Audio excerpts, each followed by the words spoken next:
પ્રણામ વિદ્યાર્થી મિત્રો, આજે આપણે એક નવા વ્યાકરણના મુદ્દા સાથે શરૂઆત કરવા જઈ રહ્યા છે અને એ વ્યાકરણના મુદ્દાનું નામ છે adverb clause of result. Result એટલે પરિણામ દર્શક એવો અર્થ થાય. હવે પરિણામ એટલે શું?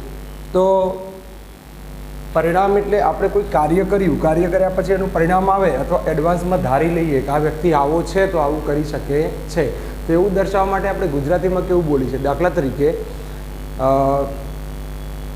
વિશાલ એટલો હોશિયાર છે કે તે કોઈ પણ સવાલનો જવાબ આપી શકે છે. તો એટલો હોશિયાર છે કે આવું આપણે કહીએ છીએ પરિણામ દર્શાવવા માટે, એને કહેવાય result.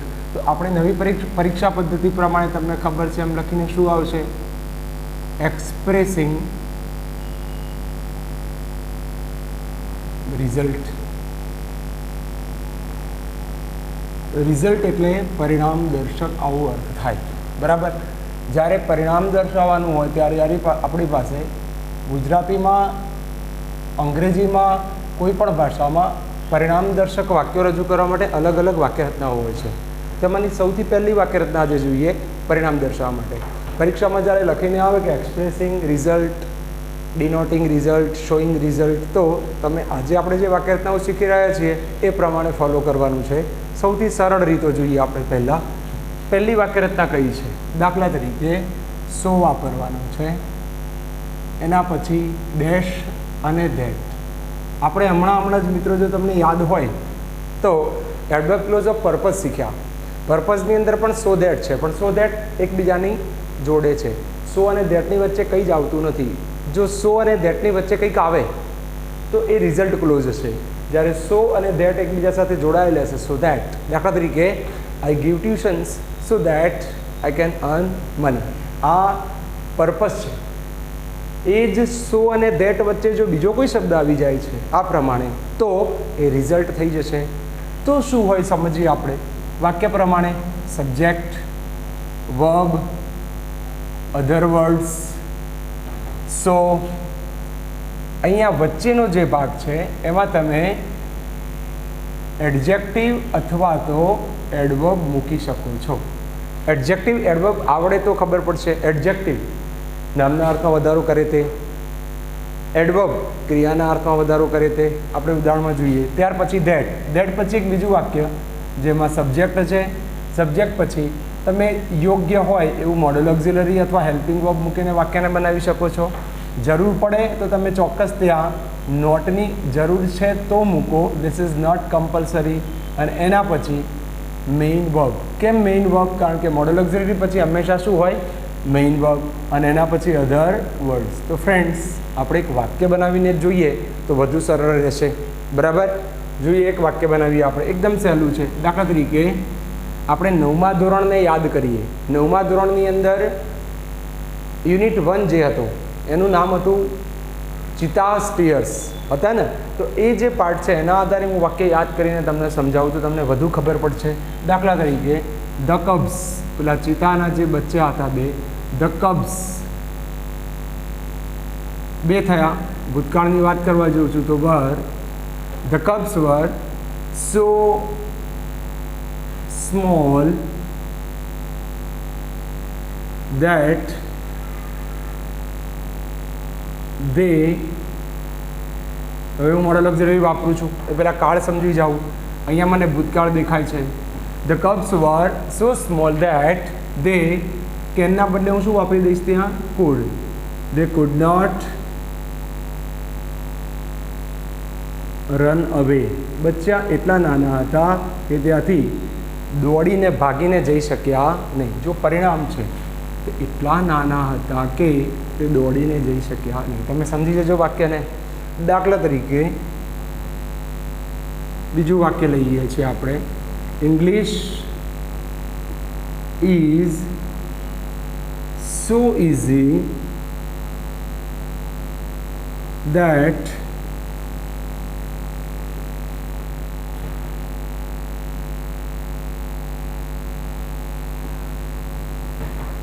Every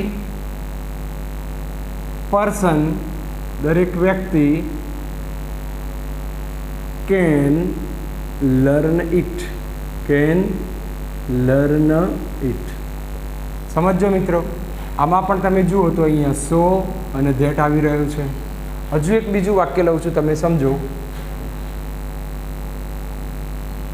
the teacher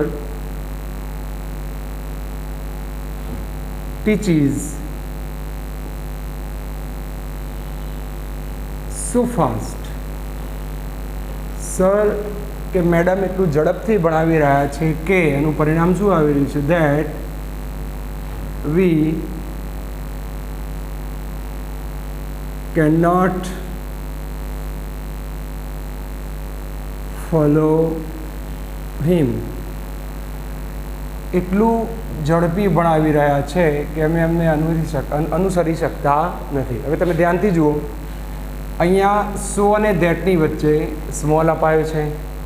the cubs were so small. આ સ્મોલ કોના માટે વપરાયો છે? તમે ધ્યાનથી જોશો તો એ કબ્સના અર્થમાં વધારો કરે છે. કબ્સ કેવા છે? સ્મોલ. તો સ્મોલ એ કબ્સ નામના અર્થમાં વધારો કરે છે, એટલે એડજેક્ટિવ કહેવાય. જ્યારે અહીંયા તમે જોશો તો અહીંયા ટીચ ભણાવવું એના અર્થમાં વધારો કરતો કયો શબ્દ છે? ફાસ્ટ. ક્રિયાના અર્થમાં વધારો કરે છે એને એડજેક્ટિવ કહેવાય. મતલબ મિત્રો, તમને વાક્યરચના આવડી તો બધું આવડ્યું, બાકી વાક્યરચના ગઈ તો બધું ગયું. સમજીએ હજુ પરીક્ષામાં કઈ રીતે પૂછાય છે. પરીક્ષામાં દાખલા તરીકે આવી રીતે આવે, the cubs were so small, અને પછી આ ખાલી જગ્યા આપી દે તમને બિલકુલ, અને કૌંસમાં એને પૂર્ણ કરવા માટે એક બે શબ્દો આપે. દાખલા તરીકે ધેટ આપે અને રન અવે આપે, અથવા તો એકલું રન અવે આપે. તો રન અવે આપી હોય તો રન અવેનો તો ફરજિયાત ઉપયોગ કરવો જ પડશે. એનો ઉપયોગ કરીને વાક્યને અર્થસભર બનાવવાનું છે, ખાસ ધ્યાન રાખવાનું છે. તમે વાક્ય પૂર્ણ કરો તમારી મરજીથી, જે રીતે પૂર્ણ કરવું છે, પણ એ વાક્યનો અર્થ સરવો જોઈએ. જો એનો અર્થ નહીં હોય તો એનો માર્ક્સ મળશે નહીં. તો મિત્રો, આપણે પહેલાં આજે જોયું સો દેટ. આ સો દેટમાં એક થોડો બદલાવ પણ છે. એક બીજું વાક્ય બતાવું. દાખલા તરીકે આ વાક્ય છે, એને લઉં છું. English is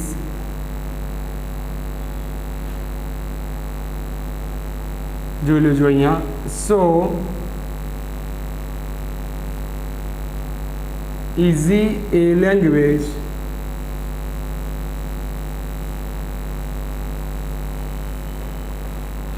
that every person can learn it. ફરીથી લખું છું. that every person can learn it. શું ફરક પડ્યો? that છે, સો પણ છે.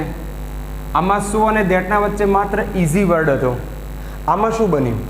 ઇઝી વર્ડ તો છે જ એડજેક્ટિવ, એની સાથે એ આર્ટિકલ આવ્યો, પાછું લેંગ્વેજ એક નાઉન પણ આવી ગયું. જો તમારે એડજેક્ટિવ સાથે નાઉન આપવાનું હોય તો નાઉન એટલે નામ, તો નામ એકવચન છે કે બહુવચનને દર્શાવવા માટે આર્ટિકલ ફરજિયાત મૂકવો પડે. એ, એન કે ધ.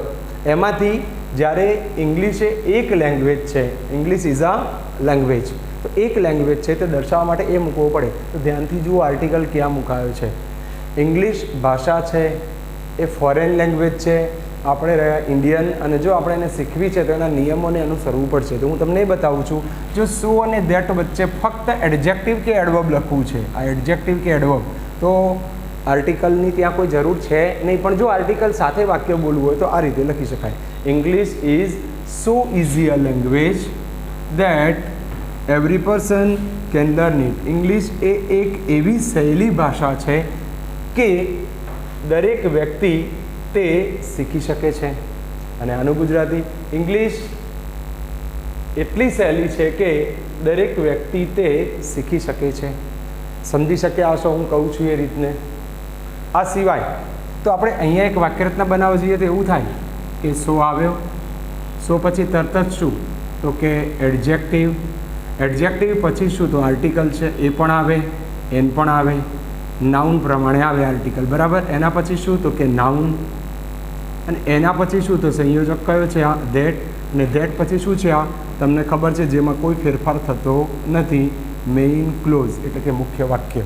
અને આ જે આગળનું વાક્ય છે કયું છે? ગૌણ વાક્ય, સબઓર્ડિનેટ ક્લોઝ અથવા ગુજરાતીમાં કહીશું આ ઉપવાક્ય છે, આ મુખ્ય વાક્ય છે. Is that clear? એ સિવાય આપણી પાસે સો અને ધેટને રજૂ કરવા સિવાય આ જ વાક્યને હું એક બીજી રીતે રજૂ કરું છું. તમે ધ્યાનથી જોજો. ઇંગ્લિશ ઇઝ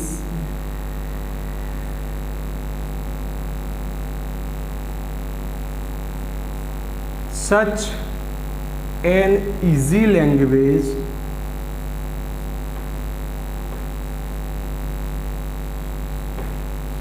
that પાછળનું વાક્ય એમનું એમ જ રહેશે. કયું? Every person can learn it. એમને એમ લખાઈ ગયું પૂર્ણવિરામ. ફરક શું પડે મિત્ર? અહીંયા સચ છે, અહીંયા શું છે? ધેટ. આમાં શું હતું? સો અને ધેટ. અહીંયા સચ ધેટ છે. આનો મતલબ એ થયો કે તમે રિઝલ્ટ દર્શાવવા માટે સચ પણ વાપરી શકો છો. સચ that, so that. So that, સચ ધેટ બેમાં ફરક શું?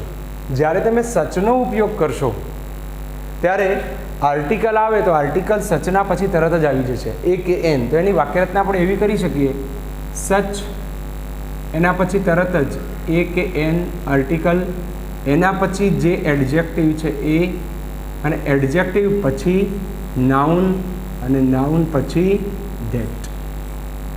ધેટ પછી પાછળ જે આવે મેઇન ક્લોઝ, મુખ્ય વાક્ય. જો તમે સમજતા હો તો વાક્ય તમારી સામે છે. પહેલાં આ વાક્યને જુઓ. English is so easy A language that, જ્યારે એ જ ભાગ નીચે છે, ઇંગ્લિશ ઇઝ સચ એન ઇઝી લેંગ્વેજ ધેટ. શું બન્યું? અહીંયા એ આર્ટિકલ છે, અહીંયા એન થઈ ગયો છે. કેમ થઈ ગયો છે એ પણ જોઈએ. એ તો આર્ટિકલનો નિયમ છે. એન થવાનું કારણ એની આગળ ઇઝી નામનું એડજેક્ટિવ છે. ઇઝીનો પહેલો અક્ષર ઈ એ સ્વર છે, માટે આગળ એન મૂક્યો. જ્યારે અહીંયા એ એટલા માટે છે કે લેંગ્વેજની આગળ આર્ટિકલ મુકાયું છે, માટે એ મુકાયું છે. તો સો ધેટ અને સચ ધેટથી આપણે પરિણામ રજૂ કરી શકીએ છીએ. એમાં તમે એડજેક્ટિવ પણ વાપરી શકો છો અને એડવર્બ પણ વાપરી શકો છો. દાખલા તરીકે, this mobile is so costly that I can not buy it. સમજાય છે? This topic of grammar is so easy that I can learn it easily.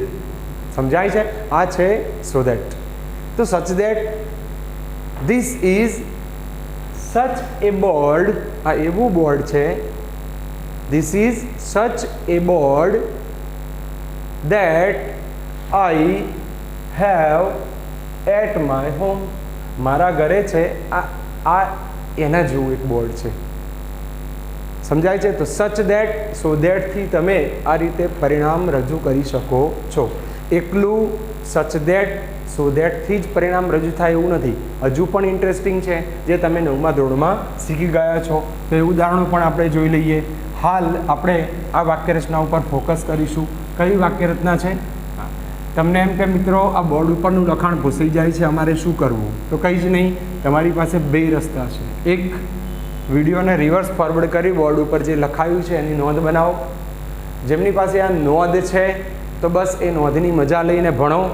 અને જે વિદ્યાર્થીઓ પાસે ગ્રામરની બુક છે તો એ વિદ્યાર્થી એમાંથી સીધું જ જોઈને પ્રેક્ટિસ કરી શકે છે. નથી એ લોકો રિવર્સ ફોરવર્ડ કરી અને વિડીયોનું લખાણ લખી શકો છો. તો એ વધુ સરળ રહેશે. અઘરું પડશે પણ યાદ ઝડપથી રહેશે. આ વાક્યરચના ઉપર ફરીથી જઈએ છીએ આપણે. વાક્ય ફરીથી લઉં છું. આપણે સો ધેટ, સચ ધેટની વાક્યરચના શીખ્યા. તો એ સિવાય બીજી વાક્યરચના કઈ છે સમજવા માટે પહેલાં એક ઉદાહરણ લઈ લઈએ. દાખલા તરીકે, વસ્ત્રાલ ઇઝ, વસ્ત્રાલની વાત કરીએ. વસ્ત્રાલ ઇઝ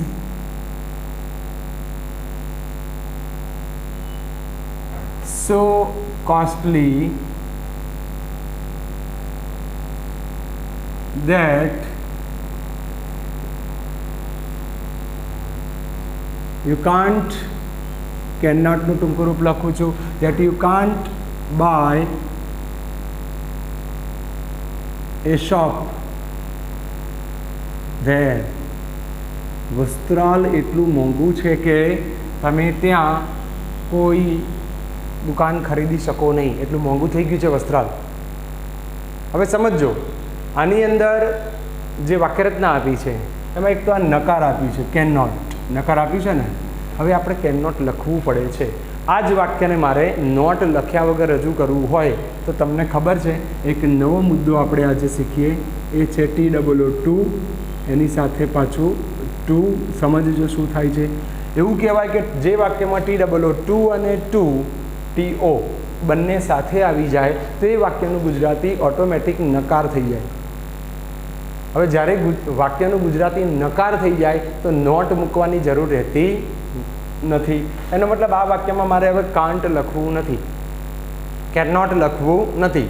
તો હું આ સો ડેશ ધેટ વાળા વાક્યમાં ટુ અને ટુ વાપરું તો એકદમ સરળ થઈ જશે. ઉદાહરણ જોઈએ આપણે.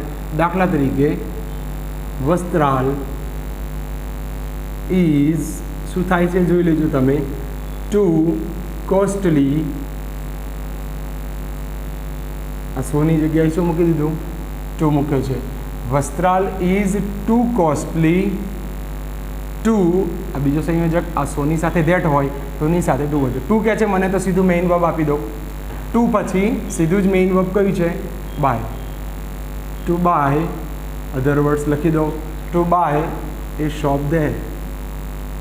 મિત્રો ગુજરાતી એનું એ જ થઈ રહ્યું છે, તમે ધ્યાનથી જુઓ. Vastral is too costly to buy shop there. Gold is too costly to buy. સોનું એટલું મોંઘું થયું છે કે ખરીદી શકાય એમ નથી. લખવું એ વાક્ય તમને સમજાશે. આ હકીકત છે કે gold is too dearer. Dearer ને કોસ્ટલી એકબીજાના સમાનાર્થી થયા. To buy today. સમજજો, આમાં પણ ટુ છે, આમાં પણ ટુ છે. કે gold is too costly to buy today. આજે સોનું ખરીદવું એ ખૂબ જ મોંઘું છે. એટલું મોંઘું છે કે તમે ખરીદી શકો નહીં. મેસેજ આવો જાય છે. જો આમાં કંઈ નોટ નથી પણ મેસેજ કેવો જવાનો છે? નકાર. તો જે વ્યક્તિઓ કેન નોટ નામનો વધારાનો શબ્દ બોલવા નથી માગતા અને વાક્યને ઝડપથી ઇંગ્લિશ ઝડપથી બોલવા માંગો છો તો આવી રચના બોલો, ટુ અને ટુ વાળી. પેલા કબ્સવાળું વાક્ય હતું કે the cubs were so small that they could not run away. યાદ આવે છે? હવે એને હું ટુમાં બોલું તો મારે કુડ નોટ નહીં બોલવું પડે. The cubs were too small to run away. Easily આવું 9મા ધોરણના પહેલા પાઠમાં વાક્યરચના છે. હવે આપણને એમ થાય કે આ મુદ્દો હું 11મા ધોરણમાં શીખું છું, 12મા ધોરણમાં શીખું છું, 10મા ધોરણમાં શીખું છું. નહીં, આ 9મામાં છે જ. પણ આપણે વાર્તાને વાર્તા તરીકે જોઈ લીધી. એની અંદર પ્રેઝન્ટ પાર્ટિસિપલ હતા એ ન સમજ્યા અને આગળ વધતા ગયા. આજે એ વસ્તુ ફરીથી આપણા પગમાં આવીને પડી છે અને આપણે સમજવાની રહી. તો એકવાર ફરીથી આનો મતલબ એ થયો કે તમે સો ધેટની જગ્યાએ ટુ અને ટુ વાપરો. ક્યારે વાપરો? એક ધ્યાન રાખવાનું છે કે ટુ અને ટુ એ નકાર દર્શાવે છે. ટુ અને ટુની વાક્યરચના કેવી દર્શાવે છે? નકાર. જ્યારે સો અને ધેટની વાક્યરચના નકાર પણ દર્શાવે છે અને હકાર પણ દર્શાવે છે. એકવાર ફરીથી એક ઉદાહરણ જોઈએ તો તમને વધુ સમજાશે કે કઈ રીતે સો હકાર પણ દર્શાવે છે, સો નકાર પણ દર્શાવે છે. તો એના માટે આપણે સોના બે ઉદાહરણ જોવા પડશે કે સોનું હકારનું અને નકારનું ઉદાહરણ જોઈ લઈએ. તો મિત્રો જુઓ, દાખલા તરીકે આપણે લઈએ કે gold is so costly that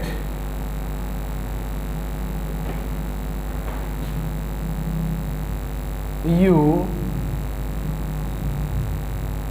cannot buy it. વાક્યરચના શાની છે મિત્રો? સો ધેટ છે. હકાર છે કે નકાર? તમે ધ્યાનથી જુઓ. નકાર. મતલબ કે સો ધેટથી નકાર પણ રજૂ થાય. ગુજરાતી કેવું થયું? સોનું એટલું મોંઘું છે કે તમે તે ખરીદી શકો એમ નથી. હકાર થયું. એક નકાર થયું. હવે એક હકાર લઈએ. દાખલા તરીકે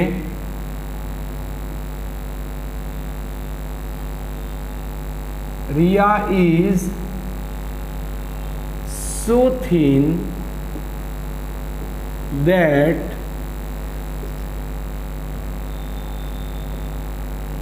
she can pass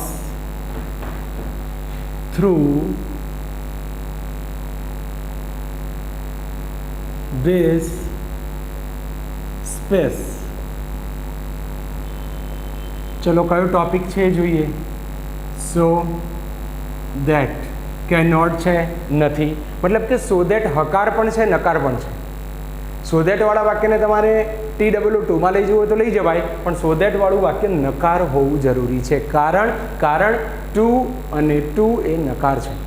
નકારમાં જવા માટે મૂળ વાક્યમાં નકાર ભાવાર્થ હોવો જરૂરી છે. તો આ વાક્યને આપણે નકારમાં લઈ જઈએ મિત્રો. કઈ રીતે જશે? કારણ કે આમાં નોટ છે એટલે હું આ ભાગને નકારમાં લઈ જઈ શકું, આ વાક્યને હું નકારમાં લઈ જઈ શકું નહીં. નકાર કરવા માટે અંદર નોટ હોય તો જ મેળ પડે, અને ટુ અને ટુ ઓલરેડી જન્મજાત નકાર છે. તો જોઈએ કેવી રીતે એનું ગુજરાતી બને છે. Gold is too costly to buy. બસ આ વાક્ય લખવું છે કે આ વાક્ય લખવું છે, આટલી સરળતા થઈ જશે મિત્રો. શું કપાયું એ જોઈએ આપણે. અહીંયા ધેટ પછી યુ છે. યુ એટલે કેવો કરતા? અનિશ્ચિત કરતા છે. અનિશ્ચિત કરતાના કોઈ ઉલ્લેખ હોતા નથી. માઇન્ડ વેલ, જો તમને યાદ હોય તો એક્ટિવ પેસિવમાં એવું કહેવામાં આવે છે જો કરતા નિશ્ચિત હોય તો જ બાય પ્લસ સબ્જેક્ટ કરો, અધરવાઇઝ બાય પ્લસ સબ્જેક્ટ પણ કરવાની જરૂર નથી. હવે બીજું શું ગયું આમાંથી? યુ તો ગયો.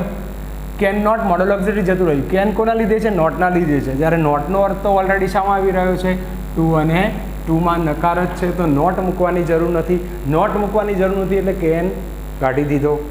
હવે ટુ કહે છે મને સીધું ક્રિયાપદ આપો, તો ક્રિયાપદ આપી દીધું. ઈટ કોના માટે હતો? ઈટ ગોલ્ડ માટે વપરાયો હતો, સર્વનામ છે. ગોલ્ડ નાઉન, એનું સર્વનામ શું છે? ઈટ. પ્રોનાઉન થયું. તો એક જ નામનો ફરીથી ઉલ્લેખ કરવાની ટુ અને ટુમાં જરૂર નથી, પણ સો ધેટ એવું કહે છે કે નામનો ફરીથી ઉલ્લેખ કરવો પડશે. આ નામ છે તો અહીંયા એનું સર્વનામ્ય મૂકવું તો પડશે. તમે અહીંયા આટલેથી અટકી જાઓ કે gold is so costly that you can not buy. નહીં, પણ શું? You can not buy it. હા, તો સો ધેટમાં તમારે નામને ડબલ વાર ઉલ્લેખ કરી શકાય, પણ ટુ અને ટુની વાક્યરચનામાં બે વાર નામનો ઉલ્લેખ કરવાની કોઈ જરૂર નથી. તો સો નકાર, સો હકાર, સોવાળા નકારને આપણે શામાં લઈ ગયા? આમાં. હવે ઘણી વખતે આવું વાક્ય બને. દાખલા તરીકે મારું જ નામ લઈ લઉં કે લલિત ઇઝ, સોમાં લઈ જાઉં છું. Lalit is so dull that mister Gajjar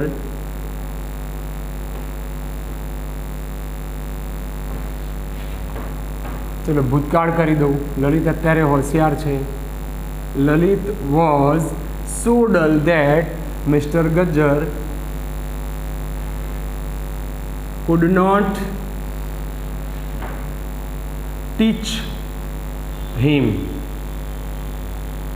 okay, નકાર છે, સો છે, ધેટ છે. તો આને હું TOO વાળી વાક્યરચનામાં લઈ જવું હોય તો મારાથી એને ટુ વાળી વાક્યરચનામાં લઈ જવાય ને. જો ટુ વાળી વાક્યરચનામાં હું આને લઈ જાઉં છું તો મારે શું ધ્યાન રાખવાનું? એક તો નોટ નીકળી જશે એટલે કુડ લખવાની જરૂર નથી, બરાબર છે. સો નીકળી જશે, એની જગ્યાએ હું ટુ મૂકીશ. ધેટ નીકળી જશે, એની જગ્યાએ પણ ટુ મૂકીશ. આ હિમ કોના માટે વપરાયું છે? લલિત માટે. તો હિમનો ઉલ્લેખ ટુમાં કરવાની જરૂર નથી. ઉદાહરણ બનાવીને જોઈએ. દાખલા તરીકે લલિત વોઝ, ધ્યાન આપજો, ટુ ડલ. હવે હું ટુ મૂકી દઉં છું. ટુ કહે છે સીધું ક્રિયાપદ લાવો. કયું છે? ટીચ. To teach. પણ તમે ધ્યાનથી જોયું હોય તો એક નિશ્ચિત કરતા કોણ છે? મિસ્ટર ગજ્જર. એનો ઉલ્લેખ બાકી રહી જાય છે. આનો મતલબ એ થયો કે મૂળ વાક્ય જે આપી છે એમાં એક કરતા નથી, બે કરતા છે. એક તો લલિત પણ છે અને ધેટ પછી બીજો કરતા છે. ધેટ પછી કોણ છે? મિસ્ટર ગજ્જર. જો આવી પોઝિશન ઊભી થાય કઈ કે ધેટ પછી બીજો જ કરતા હોય તો એનો ઉલ્લેખ ટુ અને ટુ વાળી વાક્યરચનામાં કરવો જરૂરી છે.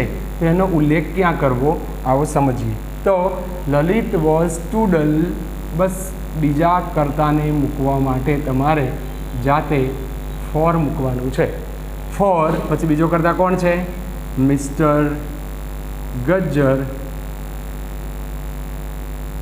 To teach. બાકીની વાક્યરચના તો પાછી ટુ સાથે આવી ગઈ.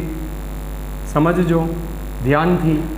મેં બે કરતાવાળા સો અને ધેટવાળી વાક્યરચનાને ટુમાં લઈ જવા માટે ફોર મૂક્યો, FOR, અને ફોર પછી બીજા કર્તાનો ઉલ્લેખ કરી દીધો મિત્રો. તો થયું શું આમાં? ધ્યાનથી એ જોવું પડે કે બે કરતા છે. હવે આવું એક્ઝામમાં કઈ રીતે આવે છે, શું છે? તો આ તો હું તમને ટુના પાસા બતાવ્યા કે ટુનો પહેલી રીત કઈ હતી જેમાં એક જ કરતા હોય. આપણે ટુની એક વાક્યરચના જોઈ લીધી કે gold is too costly to buy. આમાં તમે ધ્યાનથી જોશો તો Lalit was so dull that Lalit could not teach him, આવું નથી લખેલું. લલિત ત્યાં છે, અહીંયા મિસ્ટર ગજ્જર. અલગ અલગ કરતા હોય તો બંને બીજાઓ કરતા દર્શાવવા માટે TOO પછી એડજેક્ટિવ કે એડવર્બ આવ્યા પછી પાછો ફોર મૂકવો, અને ફોર મૂકી એ જાતે મૂકવાનો છે, ક્યાંથી આવે એ પ્રશ્ન જ નહીં થાય. ફોર મૂક્યા પછી બીજા કર્તાનો ઉલ્લેખ કરવો, અને ઉલ્લેખ કર્યા પછી ટુ કરીને મેઇન વર્બ કરવું. હજુ એક બીજું ઉદાહરણ લઈ લઉં છું, તમે ધ્યાનથી જોજો. દાખલા તરીકે the students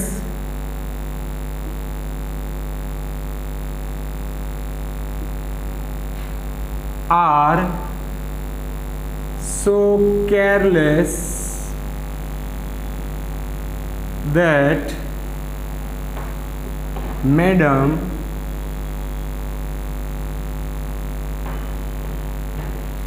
cannot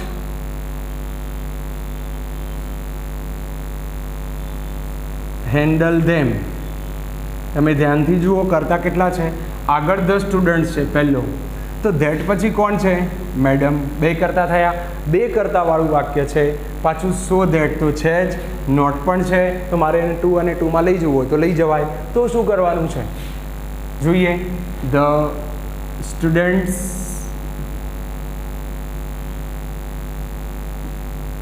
R too careless for મૂકી દઉં ને, બીજા કરતાનો ઉલ્લેખ કરો છું મારે. ફોર મેડમ, પછી ટુ આપીને ટુ કહે છે મેઇન વર્બ લાવો. કયું મેઇન વર્બ છે? હેન્ડલ. ટુ હેન્ડલ ધેમ લખવાની જરૂર નથી, કારણ કે સ્ટુડન્ટ્સ માટે વપરાયું છે. તો મિત્રો આપણે ટુમાં એક જ કરતા, ટુમાં બે કરતાની વાક્યરચના પણ જોઈ લીધી. હજુ ટુની એક ત્રીજી વાક્યરચના છે જેમાં એ કંઈ કરતા જ નથી. જોઈ લીધું તમે, તમને આવડે જ છે, પણ આપણને એવું લાગે કે આ છે. હું ત્રણે વાક્યો સાથે લઈ લઉં છું એટલે તમને વધારે ખબર પડશે કે ટુમાં એક જ કરતા, ટુમાં બે કરતા અને એ કંઈ કરતા જ ના હોય એવી કેવી વાક્યરચના હોય. તો પહેલાં સોથી બનાવી દઉં એટલે વધારે સહેલું પડશે. દાખલા તરીકે I am too lazy to learn quickly. Okay, આને બીજું વાક્ય લઉં. I am too heavy for you to lift. અને એક ત્રીજું વાક્ય, water is too hot to bath. બાથનો સ્પેલિંગ ખોટો નથી, બરાબર છે. BATH એટલે ખાલી બાથ, અને BATH બાદ એટલે સ્નાન કરવું. તમે ધ્યાનથી આ વાક્યમાં જુઓ તો બધામાં મેં ટુ અને ટુ, અહીંયા પણ ટુ અને ટુ છે. પહેલું વાક્ય તમે જોશો તેમાં ક્રિયા કઈ છે, આખા વાક્યમાં નજર કરો. લર્ન. લર્ન કરવાની ક્રિયા કોણ કરે છે? કરતા. કોણ છે કરતા? આઈ લર્ન કરી શકે. તો આનો મતલબ અહીંયા જે કરતા છે એ આ ક્રિયા કરતો હોય તો એક જ કરતાવાળી વાક્યરચના છે આ. અહીંયા જુઓ ક્રિયા કઈ છે? લિફ્ટ એટલે ઊંચકવું. કરતા કોણ છે? આઈ. આઈ લિફ્ટ કરી શકે તો કે કરી શકે, પણ અહીંયા જુઓ નિયમ છે કે જ્યારે ટુ અને ટુ વાળી વાક્યરચનામાં વચ્ચે ફોર આપેલો હોય તો સમજી લેવું કે એમાં એક કરતા નથી, બે કરતા છે. તો આ જે ક્રિયા છે એ પહેલો કરતા નહીં કરે, કયો કરતા કરશે? બીજો. યુ ટુ લિફ્ટ, તો લિફ્ટ કરવાની ક્રિયા યુ કરી રહ્યો છે. ત્રીજામાં જુઓ બાદ એટલે નાહવાની ક્રિયા, કોણ કરશે નાહવાની ક્રિયા? આખા વાક્યમાં તપાસ કરો, કોઈ કરતા જ નથી અંદર. That's the point friend. તો આમાં એ કંઈ કરતા નથી, આમાં બે કરતા છે. બે કરતા છે એટલે તો ફોર મુકાયો છે. ટુ અને ટુની વચ્ચે ફોર આવે એટલે સમજી લેવાનું કે બે કરતા છે, અને આમાં એક જ કરતા છે. હવે આને હું સો ધેટમાં લઈ જાઉં, આ ઇન્ટરચેન્જ છે ફ્રેન્ડ્સ. પરીક્ષામાં ઇન્ટરચેન્જ ના પૂછાય, પણ આપણે શીખી રહ્યા છે મૂળ રિઝલ્ટ ક્લોઝ. રિઝલ્ટ ક્લોઝ સો ડેશ ધેટથી પણ થાય, TOO ટુ ડેશ TO2 થી થાય, સચ ડેશ ધેટથી થાય. બરાબર છે. હવે આને સો ધેટમાં લઈ જાઉં છું સહેલાઈથી. આઈ એમ સો લેઝી ધેટ, કરતા હું જ છું, that I can not learn quickly. બીજું વાક્ય બે કરતા છે. આઈ એમ સો હેવી, વજનદાર ભારે છું, ધેટ બીજો કરતા કોણ છે? યુ. ફોર નીકળી ગયો. That you can not lift, ધ્યાન રાખજો શું થાય છે? You can not left me. Me કોના માટે વપરાયું? આઈ માટે. આ જરૂરી છે. અને છેલ્લું જેમાં એ કંઈ કરતા જ નથી, water is so hot that. હવે કરતા તો લાવવું પડશે, તો અનિશ્ચિત કરતા મૂકી શકો છો. અનિશ્ચિત કરતા કેવા કે જેને બોલવાથી કોઈ પકડી શકે નહીં? યુ છે, વી છે, સમજાય છે? તો આ રીતે વન છે, ધેટ વન કેન નોટ, અથવા તો યુ કેન નોટ, અથવા તો વી કેન નોટ. બાદ મિત્રો so dash that, such dash that, TOO too dash to, આટલું શીખ્યા. હજુ એક છેલ્લું, ટુમાં એક વાક્યરચના બનાવી શકીએ આપણે. આઈ કોણ છે? સબ્જેક્ટ. આ શું થયું? એમ એ શું છે? વર્બ. પછી શું આવ્યો? ટુ. આ ટુ પછી શું લખ્યું છે? એડજેક્ટિવ છે. એડજેક્ટિવના બદલે એડવર્બ પણ હોઈ શકે. એડવર્બ પછી ટુ, ટુ પછી મેઇન વર્બ. એક વસ્તુ ધ્યાનથી જોજો, TOO ટુ પછી એડજેક્ટિવ કે એડવર્બ આવે. આ એક યાદ રાખવાનું છે કે ટુ પછી જ એડજેક્ટિવ એડવર્બ આવે. હવે એક બીજો શબ્દ છે હજુ આપણી પાસે, ટુ અને ટુ નકાર બતાવે. તો આ એક છેલ્લો ભાગ, ઇનફ ટુ. ઇનફ ટુથી પણ આપણે પરિણામ રજૂ કરી શકીએ. દાખલા તરીકે આઈ એમ સ્ટ્રોંગ ઇનફ,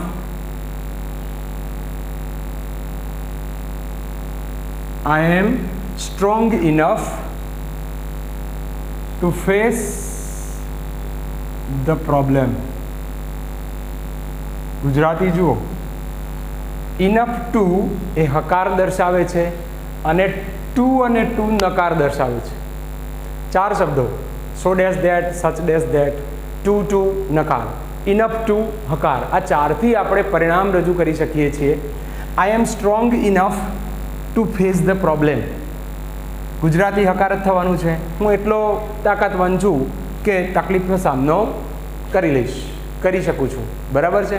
તો આ ઇનફ ટુમાં શું યાદ રખાય કે ઇનફ ટુની આગળ એડજેક્ટિવ કે એડવર્બ આવે, જ્યારે ટુ અને ટુની અંદર એડજેક્ટિવ એડવર્બ ટુના પછી આવે. ટૂંકમાં એટલું કહી શકીએ આપણે કે ટુ ડેશ ડેશ ટુ અને ઇનફ ટુ.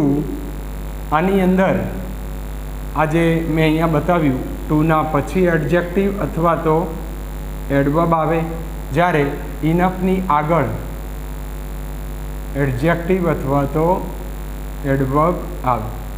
તો મિત્રો આપણે ટૂંકમાં પરીક્ષાલક્ષી વાક્યો પૂર્ણ કરવાની રીત કેવી હોય એના માટે એડવર્બ ક્લોઝ ઓફ રિઝલ્ટનો અભ્યાસ કર્યો. તમારે વધુને વધુ પ્રેક્ટિસ કરવી પડે વાક્યરચના પ્રમાણે.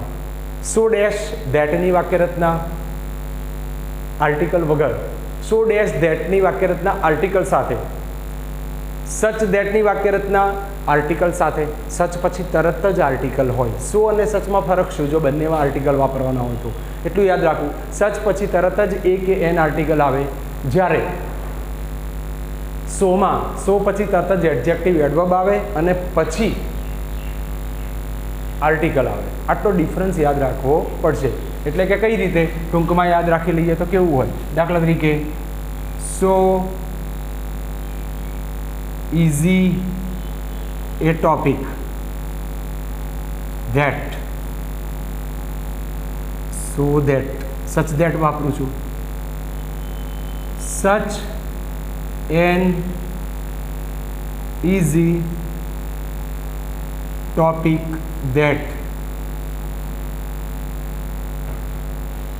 જો સચ પછી એન છે, સો પછી એડજેક્ટિવ છે, પછી આર્ટિકલ છે. આટલો ડિફરન્સ છે સો અને સચમાં. એવી જ રીતે તમને ટુ અને ઇનફનું પણ ડિફરન્સ સમજાયો. આ માઇનર ટોપિક્સની ખૂબ સરસ ધ્યાન રાખવાની વાક્યો બનાવતી વખતે. વધુ મહેનત કરજો, પ્રેક્ટિસ કરજો. કોઈ પણ તકલીફ હોય તો મેં જે ગ્રામર બુક આપેલી છે, ગ્રામર બુકની અંદરથી નોંધ કરી લેવાની. એ તમને ખૂબ જ સરળથી બધી નોંધ અંદર કરેલી છે. આમાં ફક્ત સમજવાનું રહેશે. વારે ઘડીએ વિડીયો રિપીટ કરીને વધુ મહેનત કરજો. અને કોઈ પણ નંબર, જો મારો નંબર તમારી પાસે હોય તો વ્યક્તિગત નંબર ઉપર કોલ કરી તમારી સમસ્યાનું સમાધાન મેળવી શકો છો. Thank you. પ્રણામ.